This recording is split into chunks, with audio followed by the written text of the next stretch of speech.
Can Cells at Work and Dr. Stone really teach you about science? Cells at Work and Dr. Stone are the two shows that are fundamentally rooted in science, or at least appears to be. While Cells at Work has been labeled as educatement, which is entertainment with the goals of educating, how much can you really learn from these two series? As it turns out, a lot. Both shows follows real world science as we currently understand it very closely, and use the unique medium of anime to turn what may be otherwise dry lectures and principles into action-packed stories with unexpected twists and turns. By making the narrative engaging, both shows increase the possibility of the viewers retaining the knowledge beyond the credits and can easily teach or reinforce scientific principles. Cells at Work make use of anime's stylized character designs to hint at either the cell or the actual cellular structure, or showcase a process that wouldn't need an explanation, like the fact that the red blood cells jackets are reversible, denoting whether or not they are oxygenated or not. But the effort doesn't stop there. For individual characters such as main character Red Blood Cell, they gave her a very distinct hair swoop that actually hints to the fact that she is a malformed sickle cell. Due to their sickle shape, sickle cells aren't able to travel the blood streams as well as properly formed red blood cells, which is why red blood cells is always getting lost in the show.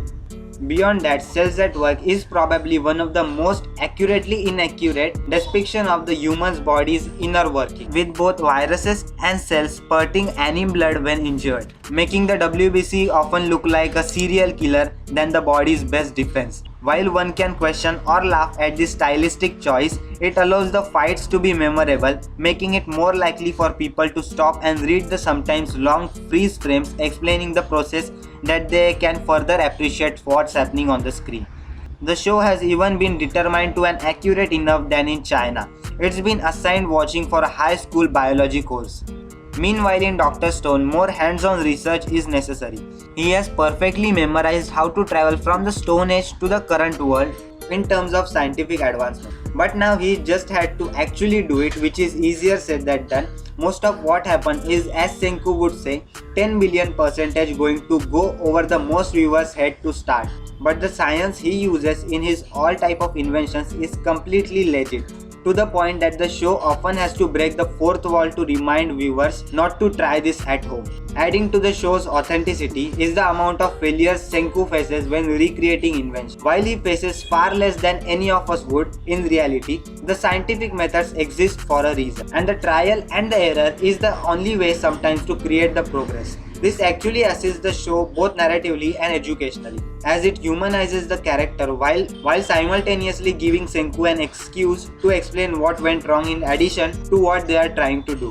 Whether it's simply superheating fire with air in order to melt iron sand into proper iron, using the pinhole effect to explain why Suika's mask help her to see even before they add corrective lenses, or creating activated charcoal gas mask to filter out the poisonous gas so that they could obtain sulfuric acid. Dr. Stone is a spot on with its use of scientific methods, process and safety protocols. And if you have saw many videos on YouTube that Dr. Stone fans have went out and made Senku Cola after Mecha Senku gave express permission for us to do. Don't worry, most of our attempts wasn't that good either. Surprisingly enough, both shows have actually shared a common enemy. And no, we are not talking about the most epic science crossover ever. It's the pneumonia, otherwise known as the infection from season 1 episode 1 of the Cells at Work, and the disease Senknu diagnosis in the Ruri in season 1 episode 15. While the WBC was able to deal with the infection promptly in the Cells at Work, Dr. Stone's second arc revolves around the creating materials necessary to create sulfanilamide, medicine that just so happens to be absolutely destroy pneumonia. For both bodies, it's a happy ending and a full recovery.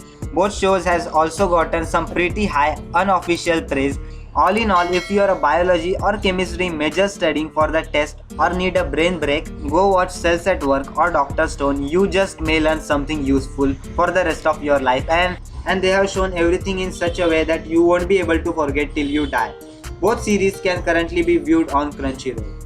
If you have already watched Dr. Stone or Cells at Work, Leave your opinions in the comment section down below if you actually learned anything from it or not. And if you have ever met Senku Cola, let me know those things in the comment section down below too. Leave a like on this video, subscribe to my YouTube channel because I post daily anime content about top 10, top 5 listings, anime reviews, recommendations and all sort of anime content on daily basis. So if you enjoyed, please subscribe, and that was it, and I will see you in the next one. Sayonara.